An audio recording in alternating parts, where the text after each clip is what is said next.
जय हिंद दोस्तों, आप सभी का स्वागत है हमारे इस YouTube चैनल बाय एमडी धीवर पर। तो आपने वीडियो के टाइटल में देख ही चुके होंगे कि हम किस विषय में चर्चा करने वाले हैं। जी हाँ दोस्तों, हम लोग चर्चा करने वाले हैं डीएलएड इंट्रेंस एग्जाम 2024 का जो एग्जाम होने वाला है वो इस बार काफ़ी टफ होने वाला है। टफ अर्थात कठिन होने वाला है, क्योंकि देखिए इसके पीछे 3-4 रीज़न हैं, हम उसके बारे में चर्चा करेंगे। उससे पहले अगर आप भविष्य में टीचर बनना चाहते हो तो आपको पता होगा कि आपको बीएड या डीएलएड का कोर्स 2 वर्ष का करना पड़ता है। तो उसके लिए आपको पता होगा कि इसके लिए आपको एंट्रेंस एग्जाम दिलाना पड़ता है इस कोर्स को करने के लिए। तो फाइनली 2024 का एंट्रेंस एग्जाम बीएड और डीएलएड के लिए अनाउंस कर चुके हैं।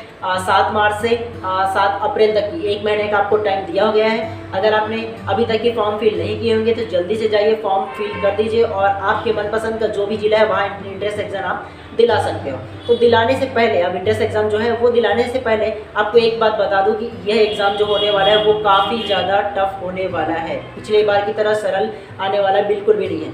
और इस बार का जो एग्ज़ाम है वो टफ होने की वजह 3-4 है। आज दैनिक भास्कर के अखबार में डीएलएड को लेकर एक न्यूज़ आई हुई है। वो न्यूज़ क्या है?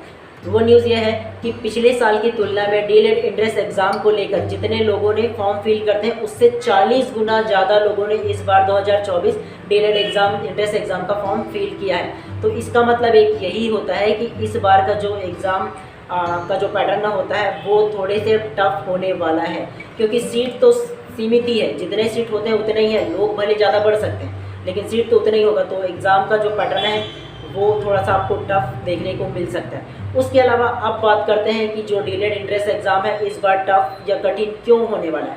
सबसे पहला कारण हमारे ऑनरेबल सुप्रीम कोर्ट का आदेश। आप लोगों ने हाल ही में देखा होगा कि सुप्रीम कोर्ट ने डीएलएड को लेकर एक आदेश जारी किया है। उसमें क्या कह रहे हैं? उसमें साफ तौर से कहा गया है कि पहली से लेकर 5वीं तक की जो प्राइमरी लेवल की जो टीचर है उसकी भर्ती के लिए डीएलएड वाले जिन्होंने डीएलएड कोर्स किया सिर्फ वही इसके लिए एलिजिबल है, बीएड वाले एलिजिबल नहीं है। ये साफ तौर से अपने नोटिफिकेशन में कहा जा चुका है। तो सबसे ज़्यादा फायदेमंद डीएलएड वालों को लगा कि सिर्फ कि हमको यह डीएलएड कोर्स करने चाहिए, क्योंकि देखिए आप 12th के बाद डीएलएड करोगे, डीएलएड के बाद ग्रेजुएशन कर लेते हो या ग्रेजुएशन करने के बाद डीएलएड करते हो, तो ये कोर्स कर लेने के बाद आप पहली से 5वीं और 6वीं से 8वीं दोनों स्टेज के लिए, पहला प्राइमरी लेवल और मिडिल लेवल, दोनों का टीचर बन सकते हो। तो फ़ायदा सबसे ज़्यादा लोगों को इसमें दिखने लगा डीएलएड कोर्सेज में। तो इसलिए लोगों ने सबसे ज़्यादा डीएलएड को प्राथमिकता देना शुरू कर दिया है इस बार बीएड के अकॉर्डिंग। अब बीएड वाले क्या है, सिर्फ 6वीं से 8वीं तक की ही एलिजिबल है उनका, तो बीएड से ज़्यादा फायदेमंद डीएलएड उनको लगा। तो इसलिए सबसे ज़्यादा जो फॉर्म फिल हो रहा है वो डीएलएड में ज़्यादा हो रहा है। और जितने भी ज़िले में, हमारे छत्तीसगढ़ के जितने भी ज़िले में जो डीएलएड को लेकर कॉलेज है उसकी सीट सीमित है, एक्स्ट्रा नहीं है। मान के चलो अगर कहीं 2 से 2.5 लाख अगर लोग पहले एंट्रेंस एग्जाम दिलाते थे तो इस बार इतने ज़्यादा फ़ायदे इसको देखकर बहुत ज़्यादा लोगों ने इसमें फॉर्म फिल किए हैं और सीट तो उतना ही है। तो क्वेश्चन तो हार्ड करेंगे ही, क्योंकि छांटना बहुत ज़्यादा है, इसलिए सबसे ज़्यादा एक टफ देखने को हमको मिल रहा है। डीएलएड एंट्रेंस एग्जाम 2024 का जो एग्ज़ाम होने वाला है वो थोड़े से टफ होने वाला है, कठिन होने वाला है। इसका एक मोस्ट इम्पॉर्टेंट रीज़न ये होने वाला है कि आप लोगों ने शिक्षक भर्ती इससे पहले 2023 से पहले जितने भी शिक्षक भर्ती का वैकेंसीज है निकला हुआ है, ठीक है, चाहे वो 2019 का हो, 2023 का हो, 2017 का हो, जितने भी शिक्षक भर्ती का वैकेंसीज है उसको अगर के ध्यानपूर्वक देखेंगे तो आपको पता होगा कि जो सहायक शिक्षक है अर्थात पहली से 5वीं तक की जो शिक्षक भर्ती के लिए जो पोस्ट है वो सबसे ज़्यादा देखने को मिला होगा। 2023 में आपने देखा होगा कि जो 12,500 जो पोस्ट था, ठीक है, उसमें कितने ज़्यादा सहायक शिक्षक का पोस्ट आया हुआ था।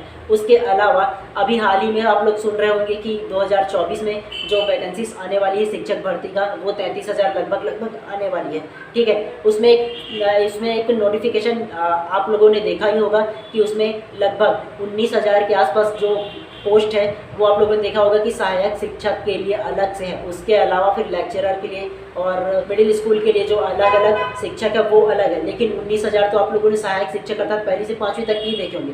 तो पोस्टेज इस पर इतने ज़्यादा आने की वजह से ही लोगों का रुझान डीएलएड में सबसे ज़्यादा देखने को मिल रहा है। एक रीज़न सबसे ज़्यादा ये है आपका। और हाँ, एक बात और, मेरा वीडियोस बनाने का इंटेंशन बिल्कुल भी ये नहीं है कि आपको मोटिवेशन लेवल को कम करूँ या आपको डिमोटिवेट करूँ, बल्कि मेरा इंटेंशन यह है कि आपको मोटिवेट और भी करूँ। वो कैसे? आपको अगर पहले से पता चल जाए कि आपका एग्ज़ाम इतने ज़्यादा टफ होने वाले हैं, थोड़े अच्छे से आपको पढ़ना चलेगा। जो आप एक दिन में मुश्किल से 1 घंटा या 1.5 घंटा पढ़ रहे होंगे, तो आपको पढ़ने का लेवल, आपकी एलिजिबिलिटी का लेवल आपको बढ़ाना पड़ेगा। जो 1 घंटे पढ़ते हो, कम से कम उसको 3 घंटे 4 घंटे पढ़िए। अगर आपको अच्छे कॉलेज चाहिए तो, अगर आपको गवर्नमेंट कॉलेज चाहिए तो, अगर आपको डीएलएड कोर्स करने हैं तो, ये सारी चीज़ आपको अगर पहले से ही पता रहेगा तो आप अपने पढ़ने का जो लेवल है वो अच्छे रखोगे, स्ट्रॉन्ग रखोगे और सिलेबस वाइज पढ़ोगे।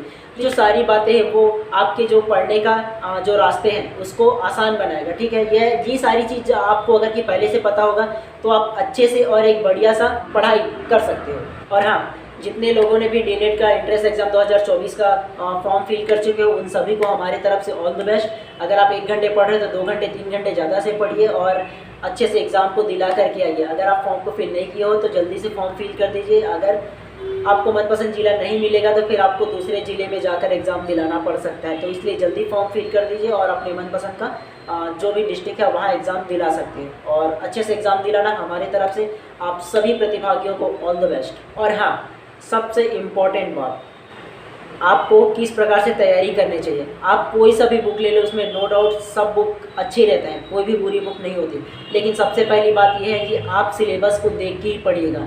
कुछ भी बुक ला कर के पढ़ने लगे ऐसा बिल्कुल भी मत कीजिएगा। आप सिर्फ सिलेबस देखिए। हो सके तो आपके पास ऑप्शन ये है कि व्यापम की वेबसाइट से आपको उसका सिलेबस भी मिल जाएगा, वो डाउनलोड करके रख लीजिए और सिलेबस वाइज ही पढ़िए तो आपको ज़्यादा फ़ायदेमंद होगा। चलिए, वीडियोस के अंत में सिर्फ इतना ही कहना चाहेंगे कि आपको ये इन्फॉर्मेशन कैसा लगा बिल्कुल कमेंट करके बताइएगा और आपका जो भी डाउट हो कमेंट बॉक्स में जरूर कमेंट कीजिएगा, हम उसका आंसर देने का कोशिश करेंगे। और चैनल पर नए होंगे तो सब्सक्राइब कर लीजिएगा और बेल आइकन को दबा लीजिएगा। हम लोग देखते हैं कि अधिकतर आप लोग वीडियोज़ को देख लेते हो उसके बाद स्किप करके चले जाते हो। देखिए भैया, अगर हम आपकी हेल्प करते हैं तो बिल्कुल आपको भी दायित्व बनता है कि आप भी हमारा हेल्प करें। अगर आप हमको कंजूसी करके इग्नोर करके चले जाओगे तो हो सकता है आपको भी कोई इग्नोर करके कंजूसी करके चले जाए, तो इसलिए ज़्यादा ज़रूरी है कि आप थोड़े से हेल्प कर दीजिएगा। ठीक है, चैनल को सब्सक्राइब कर दीजिएगा और बेल आइकन को दबा दीजिएगा। और किसी प्रकार की सवाल हो तो नो डाउट कमेंट कीजिएगा। और अंत में एक बात और कहना चाहेंगे, आप बीएड करना चाहते हो या डीएलएड करना चाहते हो, बिल्कुल एक बार कमेंट करके बताइएगा। हम भी जानना चाहते हैं कितने लोग बीएड करना चाहते हैं और कितने लोग डीएलएड करना चाहते हैं। चलिए, मिलते हैं इसी प्रकार की से नेक्स्ट वीडियो में। तब तक के लिए वीडियोस पूरा देखने के लिए आप सभी का धन्यवाद।